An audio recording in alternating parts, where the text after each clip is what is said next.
What happens after the final breath? Does the self dissolve into nothingness, or does it traverse realms beyond human understanding? Today, we embark on a journey through one of the most profound and enigmatic texts of Tibetan Buddhism, the Bardo Thodol, more commonly known in the West as the Tibetan Book of the Dead. Imagine a guide that walks with you through the most mysterious and transformative moments of existence. This is the purpose of the Bardo Thodol, but it is far more than a simple manual on death. It is a map, a spiritual guide that reveals what unfolds after the final breath. Prepare yourself, for together we will step across this threshold, decode its messages, and perhaps come to a deeper understanding of what it truly means to exist. The Bardo Thodol is said to have been composed by Padmasambhava, a legendary figure in Tibetan Buddhism. Born in India, he is revered as the master who brought Buddhism to Tibet in the 8th century. Tibetan tradition honors him as Guru Rinpoche, meaning precious master. But Padmasambhava was more than a monk. He was a profound spiritual teacher, a yogi who had mastered mystical practices and esoteric knowledge. The Bardo Thodol was born from his desire not only to guide the living, but also to aid the dead in their journey toward liberation, even after they had left their physical form. From a young age, Padmasambhava displayed extraordinary spiritual abilities and was recognized as a Mahasiddha, a being of immense realization who had attained supernatural spiritual powers, known as siddhis. His reputation grew, and he was invited to Tibet by King Trisong Detsen, who sought to establish Buddhism as a unifying force in the kingdom. At the time, Tibet was steeped in ancient shamanic and animist traditions, particularly the Bon religion, an indigenous spiritual practice deeply rooted in the region. The spiritual landscape was diverse, complex, and often resistant to change. When Padmasambhava arrived in Tibet, he faced significant opposition, not just from the people, but also from the spiritual forces of the land. The deities and spirits of the Bon tradition resisted Buddhism, and Padmasambhava, using his mastery of tantric rituals and mystical practices, sought to harmonize these forces rather than destroy them. Through his efforts, he integrated elements of Bon into Tibetan Buddhism, creating a unique and powerful synthesis. This paved the way for the establishment of Tibet's first Buddhist monastery, Sami Monastery, and the transmission of profound teachings on the mind, reality, and the cyclic nature of existence known as samsara. In Tibetan Buddhism, death is not seen as an end, but as a transitional state, a doorway to spiritual awakening. Padmasambhava understood that at the moment of death, the mind enters a profound and heightened state, free from the distractions of the body, more open to ultimate truth. He recognized this as a rare opportunity for liberation, but also saw how fear and attachment often led souls astray, keeping them bound in illusion. To address this, Padmasambhava created a guide to be recited for the dying, or studied while still alive, so that individuals could prepare for the bardos, the transitional states after death. His goal was to alleviate suffering and offer a path to enlightenment, even when everything seemed uncertain and dissolving. This deep compassion is the very essence of the Bardo Thodol. He also knew that many would not attain enlightenment in life, but in death there remained one final chance. His teachings urged practitioners to recognize the clear light, the pure essence of mind at the moment of passing. If this recognition occurred, the cycle of rebirth could be broken, and liberation could be attained. Thus, the Bardo Thodol is far more than a book. It is a spiritual roadmap for the journey beyond life, a guide left behind by a master who sought to lead even the lost into the light of awakening.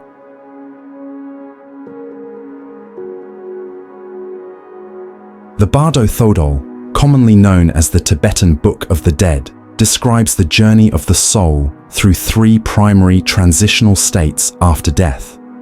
These bardos are not merely mystical or metaphorical, but reflect the actual dissolution of consciousness from one existence to another. In Tibetan Buddhism, life and death are seen as part of a continuous cycle. known as samsara, where the accumulated energy of past actions, thoughts, and emotions determines the nature of future experiences. Unlike many traditions that view death as a final endpoint, Tibetan teachings emphasize that it is a doorway, a critical transition in which awareness can either find liberation or be pulled back into the cycle of rebirth. This journey is not predetermined. It depends entirely on the clarity, wisdom, and spiritual readiness of the individual at the time of passing.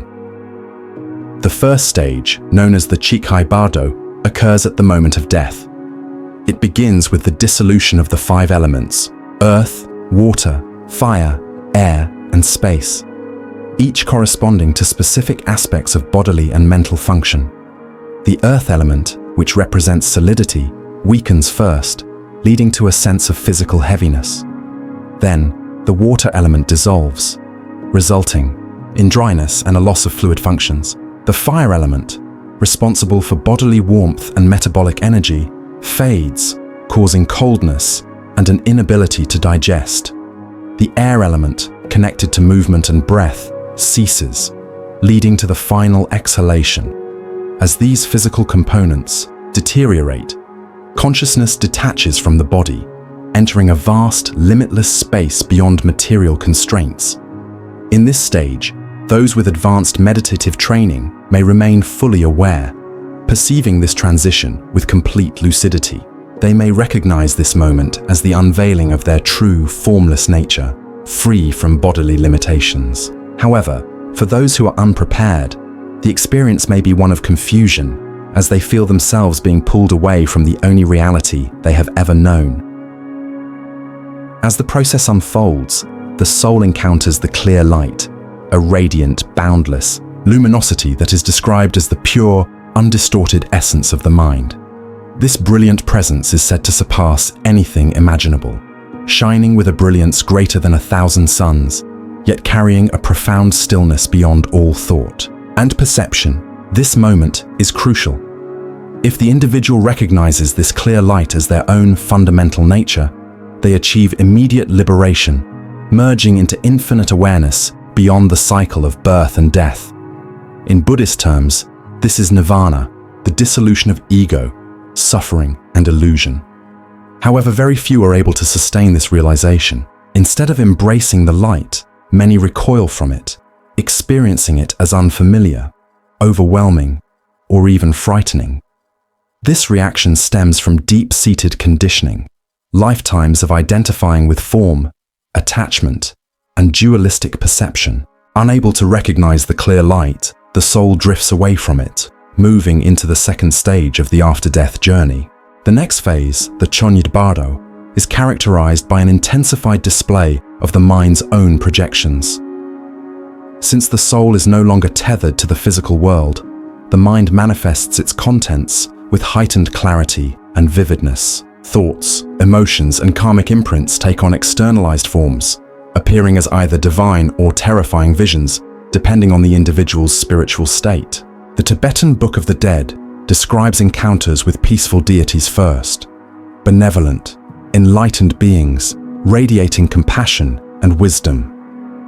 These figures are not external gods, but aspects of one's own higher consciousness, appearing to guide the soul toward awakening. If the individual recognizes them as part of their own mind, they can attain a deeper state of peace and understanding.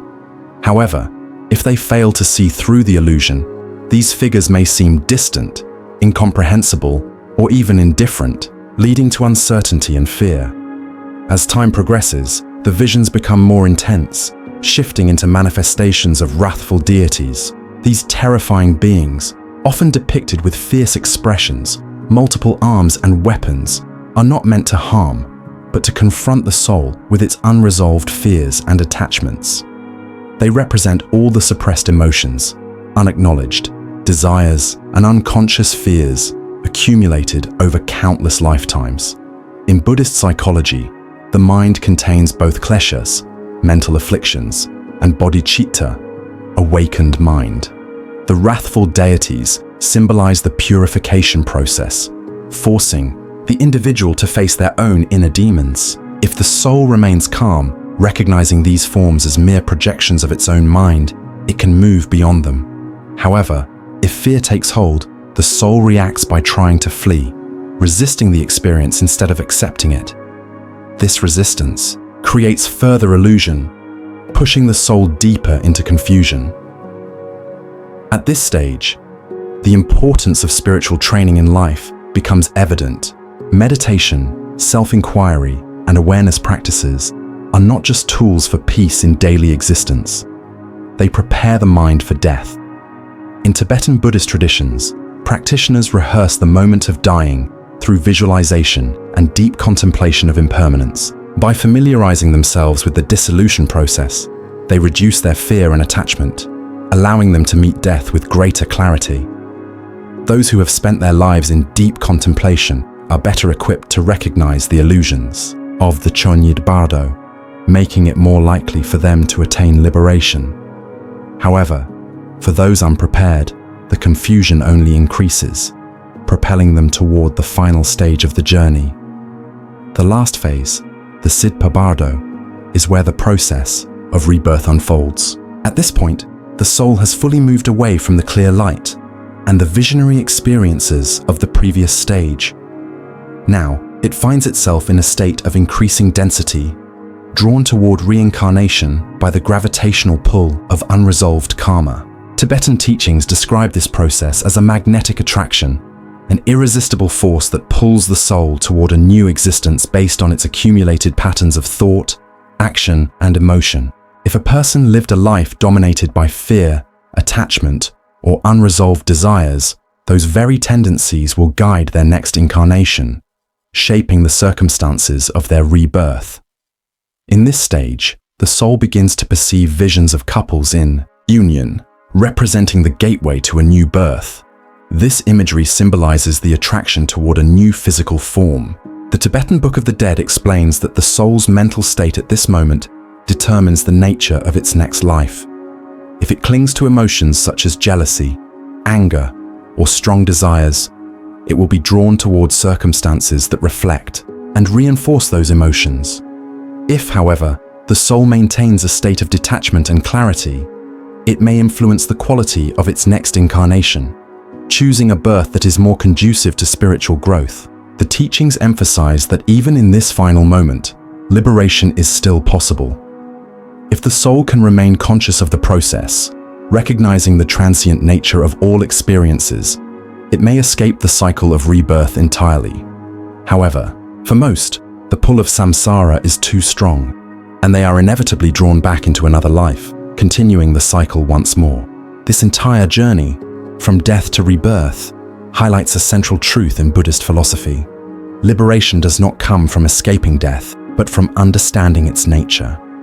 The Bardo Thodol is not just a guide for the afterlife, it is a profound teaching on the mind itself. Everything that is experienced after death, the clear light, the deities, the visions, and even the process of rebirth, is ultimately a reflection of the mind's own tendencies.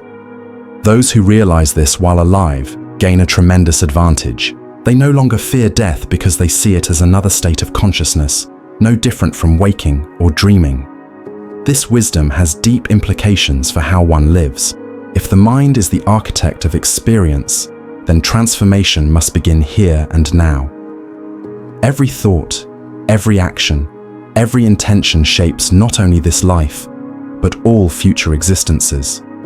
The more one cultivates awareness, compassion, and wisdom, the more they prepare themselves for the ultimate transition. Tibetan masters teach that the best preparation for death is to live with mindfulness, love, and detachment. In doing so, one ensures that when the time comes to leave this world, they can do so with clarity, recognizing the illusions that arise and choosing liberation over fear.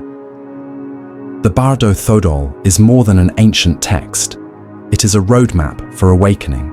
It teaches that life and death are part of a continuous flow, shaped by perception and consciousness. To understand death is to understand life itself. By integrating these teachings, one not only prepares for the afterlife, but learns to live with greater depth, purpose, and fearlessness.